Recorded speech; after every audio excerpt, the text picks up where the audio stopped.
Hello viewers, welcome back to my channel digital insight.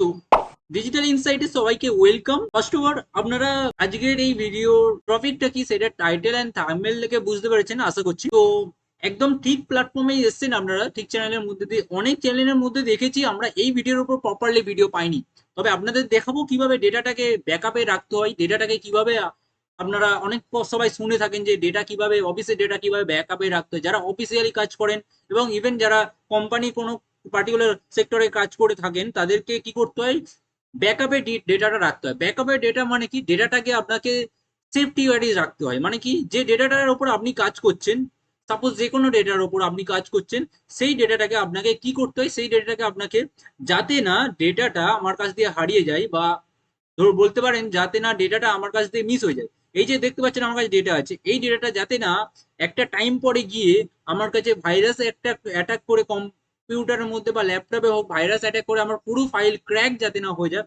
তার জন্য আমরা এই ফাইলটাকে কপি করে ডেটাটা ব্যাকআপে কিভাবে রাখবো। ওকে, তো ব্যাকআপে রাখার জন্য আমরা যে প্রসেসটা ইউজ করব সেটা অনলাইন প্রসেস। আপনারা ব্যাকআপে রাখতে পারেন আপনাদের যদি পেন ড্রাইভ থাকে সেটার মধ্যেও রাখতে পারেন। তো আমি এখানে ফ্রি অফ কস্টের মধ্যে দিয়ে কিভাবে আমরা ব্যাকআপে রাখবো, কিভাবে আমরা স্টোরেজ পাবো, আপনাদের কাছে পেন ড্রাইভ কারোর কাছে নাও থাকতে পারে, আপনারা যে কোনো ড্রাইভের মধ্যেও রাখতে পারেন, বা আপনারা সেইটাকে আরো কোথায় রাখতে পারেন, সেই প্রসেসটা আমি দেখাতে চলেছি এই ভিডিওর মধ্যে দিয়ে। তো দেখুন আমার কাছে এই যে ডেটাগুলো আছে, এই যে ফাইলগুলো আছে, এই যে ফাইল, এই সব ফাইল আমার কাছে চাইছি আমি ব্যাকআপে রাখতে, যাতে একটা টাইম পরে গিয়ে আমার যাতে না ডেটাটা যদি বা সিস্টেমেটিক্যালি কোনো ফল্ট হলে আমার যাতে না এই যে ফাইলগুলো আমি যাতে না খুলতে পারি, মানে ভাইরাস অ্যাটাক হয়ে আমি ফাইলগুলো যাতে না ডিলিট হয়ে যায়, বা ফাইলগুলো যাতে না আমি খারাপ হয়ে যায়, তার জন্য আমি এই ফাইলগুলো একটা ব্যাকআপে রেখে দেবো, ঠিক আছে, যাতে আমি সেই ব্যাকআপে ডেটাটাকে নিয়ে আবার কাজ করতে পারি। তো তার জন্য আপনাদেরকে কি করতে হবে, তার জন্য আপনারা জাস্ট ক্রোম ব্রাউজার থাকলে আপনাদের কাছে ক্রোম ব্রাউজারটা অন করে নিন। আমি দেখাবো অনলাইন প্রসেস কিভাবে অনলাইনের মধ্যে আমি ডেটাটাকে ব্যাকআপে রাখবো। এখানে কোনো পেন ড্রাইভ লাগবে না আপনাদের। ওকে, তো দেখুন এখানের মধ্যে আমি কোথায় সঞ্চয় করে রাখবো, ড্রাইভে। ড্রাইভে কিভাবে আমি সঞ্চয় করে রাখবো সেটা দেখাচ্ছি। ওকে, তো তার জন্য আমি যে কোনো একটা মেল খুলে নেবো, ঠিক আছে, তো যে কোনো একটা মেল খুলে নিলাম, এখানের মধ্যে দিয়ে আমি ড্রাইভটা ওপেন করে নেবো। তো আপনারা যে কোনো মেল সাইন আপ করে নেবেন নিজেদের ব্রাউজারে। তো দেখুন আমার মেলটা কিন্তু অলরেডি করাই আছে, সাইন ইন করা আছে, ঠিক আছে। তো আপনারা জাস্ট এখানেই ক্লিক করবেন, এখানে দেখুন থ্রি ডটে এই যে ডট পয়েন্টার আছে, এখানে ক্লিক করব, করে এখান থেকে আমরা কি কোথায় চলে যাবো, ড্রাইভ। গুগল ড্রাইভে চলে যাবো। ওকে, গুগল ড্রাইভটা ওপেন হয়ে যাওয়ার পরে আপনি আপনাদের দেখাচ্ছি, দেখুন আমার কাছে গুগল ড্রাইভটা ওপেন হয়ে গেছে। আমি চাইলে আমার যে ফাইল হোক ফোল্ডার হোক সেইগুলো দেখুন আমার কাছে এখানে স্টোরেজ পাচ্ছি 15 জিবি, কিন্তু আমি স্টোরেজ স্পেস পাচ্ছি কিন্তু এখানে মধ্যে। তো এই যে স্টোরেজ স্পেসের মধ্যে দিয়ে কিন্তু আমি ডেটাটাকে ব্যাকআপে রাখতে পারবো।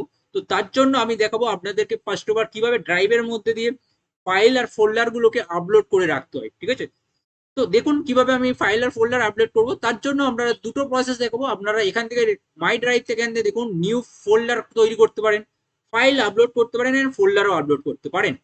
তো আমি এখান থেকে এটাকে একটু ছোট করে নিচ্ছি, ঠিক আছে, একটু ছোট করে নিই। ওকে, অ্যান্ড আমি যে ব্যাকগ্রাউন্ডে যে সফটওয়্যার গুলো চলছিল সেইগুলো অফ করে দেবো। তো আমি আমার স্টোরেজে চলে যাব যেখানে আমার মেন ফাইলগুলো আছে।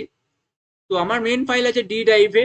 তো ডি ড্রাইভটা আমি ওপেন করলাম, আমি চাইছি যে এই পার্টিকুলার এই যে ফাইলগুলো, এই ফাইলগুলো আমি ওখানে আপলোড করব। তো আপনারা এরকম সিলেক্ট করে অল সিলেক্ট করে এটাকে চেপে ধরে টেনে এখানে নিয়ে আসতে পারেন, ক্রোম ব্রাউজার এনে এখানে ড্রপ করে দিতে পারেন। করলেই দেখবেন অটোমেটিক্যালি সবকটা আপলোড হওয়া স্টার্ট হয়ে গেছে। এছাড়াও আপনারা আরেকটা কাজ করতে পারেন, যেটা হলো আপনারা নির্দিষ্ট একটা ফোল্ডারের মধ্যে নিজের ফাইলগুলো সবকটা রেখে দেবেন। নির্দিষ্ট একটা ফোল্ডারের মধ্যে ফোল্ডারের নামটা দিয়ে দিলেন যা খুশি। সেই ফোল্ডারটাকে আপনারা আপলোড কিভাবে করবেন সেটাও দেখাচ্ছি। সেই ফোল্ডারটা ধরে এরকম ভাবে ধরে ড্র্যাগ করে এখানে এনে ছেড়ে দেবেন জাস্ট। ছেড়ে দিলেই দেখবেন সঙ্গে সঙ্গে আপলোড হওয়া স্টার্ট হয়ে গিয়েছে আপনাদের কাছে। আপলোড কেমন ভাবে হচ্ছে বুঝতে পারবো আমরা এখানের মধ্যে দিয়ে। একটু লক্ষ্য করুন এখানের মধ্যে দিয়ে এই জায়গাটা দেখুন, এখানে কিন্তু আপলোড হচ্ছে আমার, এটা অলরেডি অনেকটা হয়ে গিয়েছে। এখানের মধ্যে দিয়ে সব আপলোড যখন আমার কাছে এটা পুরোটা কমপ্লিট হয়ে যাবে, তখন এখানে রাইট ক্লিক দেখাবে, রাইট চিহ্ন দেখাবে, গ্রিন আকারে রাইট চিহ্ন দেখাবে।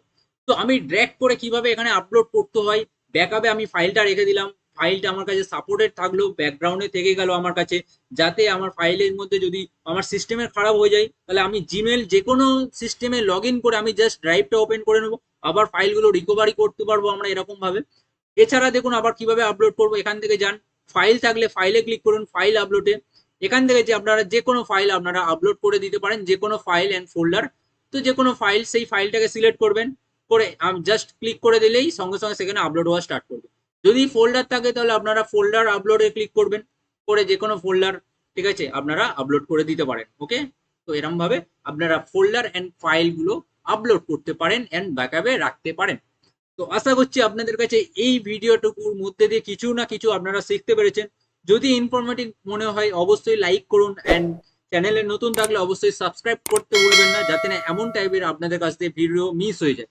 তো চলুন নেক্সট ভিডিওর মধ্যে দিয়ে আপনাদের সাথে দেখা হচ্ছে। লাইক করুন, সাবস্ক্রাইব করুন, শেয়ার করুন ভিডিওটা, ইনফরমেটিভ লাগলে অবশ্যই। বাই, সবাই ভালো থাকবেন।